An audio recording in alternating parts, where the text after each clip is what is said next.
કોઈને ધન દોલત ખેતર ખોયા, કોઈને માયાવાલી, કોઈને ધન દોલત ખેતર ખોયા વાલા, કોઈને ભાયુ વાલા, કોઈને હગાયે વાલા,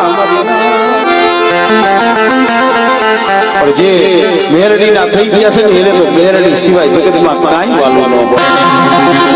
મેરડી શકતો હોય એ એક વખત તો જગતમાં ગાંડા કેવડાવી ગયો. બજારમાંથી નીકળો તો એમ કે જો મેરડી વાળો ગાંડો જાય, અને ભલામણા તોય જો એનું નામ નો મેલો, અને તોય મેરડીનું નામ નો મેલો, અને બેટા એથી જગતમાં જે તને ગાંડા કહેતા હોય એને જો તારા પગમાં નો નમાવું ને તેથી તો તારી ભજેલી મેળવી નથી.